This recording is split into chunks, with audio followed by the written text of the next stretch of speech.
Okay, there is another cell type. They're not as common as the chief cells. They lie in amongst the chief cells. I'm going to search for them. Now we got a blood vessel right here. Now some of these cells right in here, another type of cell, these are called oxyphil cells. And that's also in your handout. That's, notice parathyroid gland says chief cells, oxyphil cells. Oxyphil cells are larger than the chief cells, so the nuclei are more spread out. That's why it looks like kind of a little area here, sort of devoid of cells. In fact, they're bigger cells, more cytoplasm, so the nuclei are farther apart. Oxyphil cells, the function, unknown. There is one place you can put function unknown and get away with it. But don't put a question mark there, and don't put a line through it. Indicate, you know, I don't know what the function is, right? There's one place you can put function unknown. Oxyphil cells and parathyroid glands. There's one other place you can use that too. Like okay? And again, these are like little masses or lobes of tissue in amongst the thyroid. Parathyroid gland. Any questions? Okay. All right, now we're going to turn our attention to the pituitary. And this again, bottom of page 14, pituitary. Now, there's several regions of the pituitary. There are two major regions which I want you to know. The anterior and posterior pituitary. They look distinctly different. I want you to be able to recognize them, one from the other.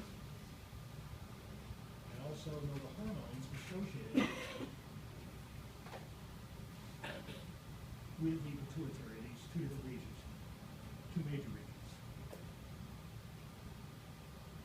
Okay, the first region we're going to talk about is the posterior region, also called the posterior lobe, and you can see it right here. Now, the posterior pituitary is actually mostly nervous tissue. You may remember that the pituitary is attached to the hypothalamus, the brain, or the diencephalon, by a thin stalk of tissue called the infundibulum. You dissected the brain in AMP1, which I'm sure you did. You had to take off the dura mater, remember, the membrane that surrounds it? And in doing so, you probably ripped the pituitary right off, not knowing that it was there. What this is, though, this is called the neural hypophysis. That's another name for the posterior pituitary, because it's mostly nervous tissue. Hypophysis is another name for pituitary, because it's mostly nervous tissue, it's called the neural hypophysis. What you see here are a lot of cells. For the most part, they are glial cells. These are nuclei glial cells. And you may remember when you're studying the nervous system, we've got the neurons, which generate and conduct nerve impulses.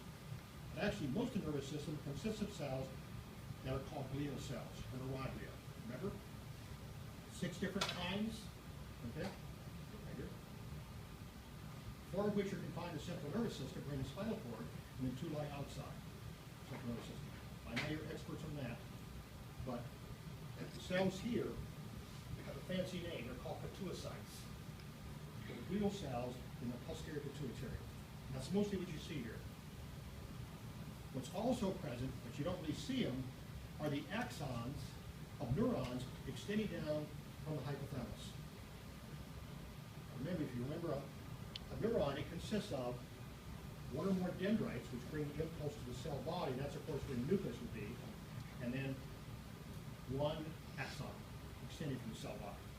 What you have here are the axons of hypothalamic neurons that extend down here, and that's actually what produces the hormones associated with the posterior pituitary. They're stored here and released. They're actually produced by neurons of the hypothalamus. We got 2 common hormones. One we've already been talking about. Okay? So if we look just back to the first page, drop down toward the bottom where it says posterior pituitary. Everybody see that? Neural hypophysis. Okay? It says synthesized by neurons of the hypothalamus and stored and released from posterior pituitary. Okay? Now it's not the glial cells that produce, not the pituocytes, but it's axons of the hypothalamic neurons that produce these hormones. And there are 2 major ones that I want you to know. Antidiuretic hormone, we've talked about that. ADH for short. That's exactly what it does. It's anti-diuretic. What's a diuretic? We talked about that in relation to the urinary system. What's a diuretic? When you're out on the night on the town, you're usually drinking a diuretic.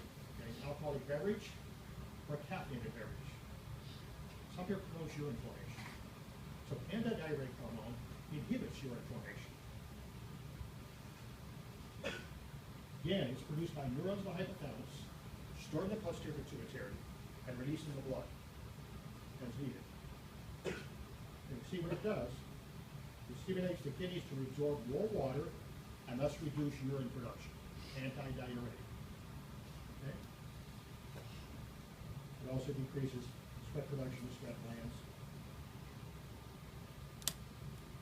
It also is called vasopressin because it is a potent vasoconstrictor.